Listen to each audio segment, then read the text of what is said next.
Hello Bradley Products, my name is iToaster, and today, let's take a quick look at Steel Division Normandy 44. Wow. Steel Division Normandy 44 is the upcoming real-time strategy game from Eugen Systems, developer of Wargame and Ruse in the past. It is a massive scale game taking place on massive battlegrounds, with you and your teammates coordinating to lead massive assaults, and again, I guess the keyword here is just massive. It is a massive game. So how exactly does this massive game work? There's a Spitfire. Nice. At the start of the game, you are given a large area to deploy your forces in at one side of the map. On the other side of the map, you will see a large red area where the enemy will be deploying their forces.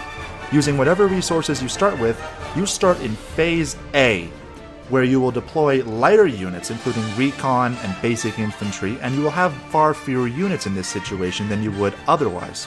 After 10 minutes, it will move to Phase B, allowing you to call in larger numbers of units as well as more powerful units depending on your army setup. Follow it up, let's do this. Forward. Step 1, we gotta take that thing out. Jumbo will hold. Jumbo will hold, we have to keep pushing. Excellent.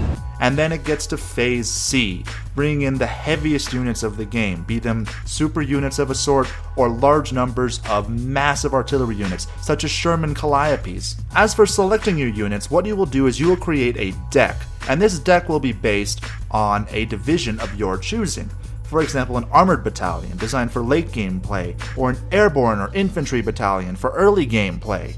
One of the other interesting things is that every infantry unit and support item, such as an anti-tank gun or anti-air gun, comes with a supporting vehicle. This could be anything from a jeep, to an M3 armored car, to a half-track, or even an armored car.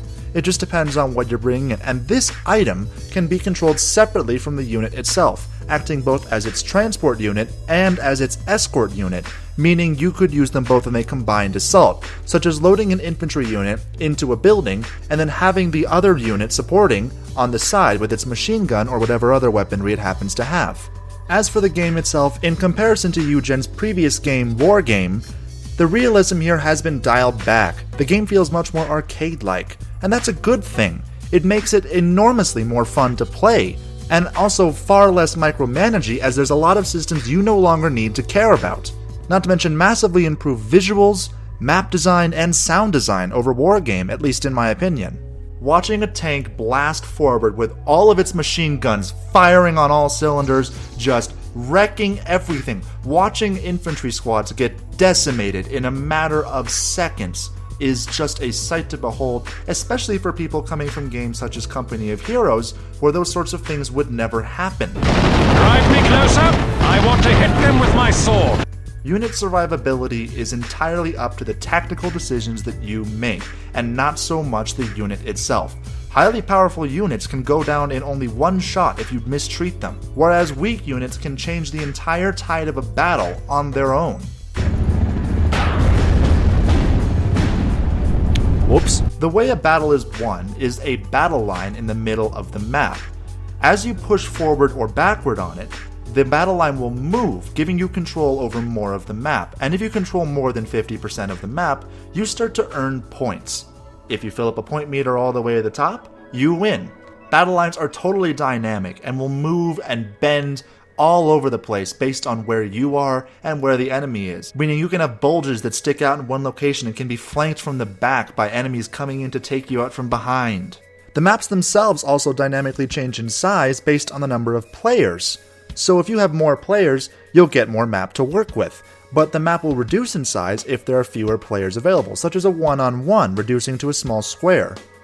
But this doesn't feel like a section cut out of the map, rather it still feels well thought out, with a very clear center of the map that's good for holding, with very clear choke points and areas to work towards.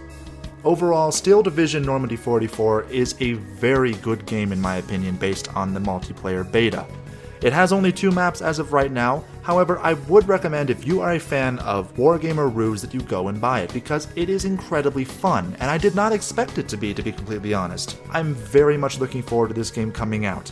You can pre-order it on Steam for $40, and you will get instant access to the open beta if you so wish. However, naturally, it may be better to wait for the game to come out, as always, as we don't actually really know how much content there will be or how well it will actually hold up in release.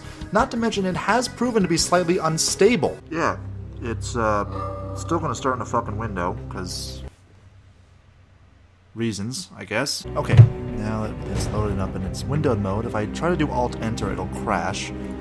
So I'm going to do it this way instead.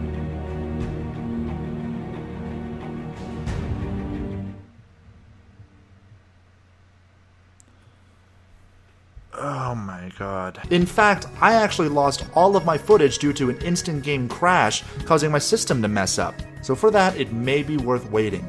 However, as for the gameplay itself, it holds up. I am really looking forward to it, and if you are a fan of RTS, I assume by now you are too. Steel Division Normandy 44. Discord and bread recipe are in description, as always, and I will see you in the next video. Stay toasty, my friends.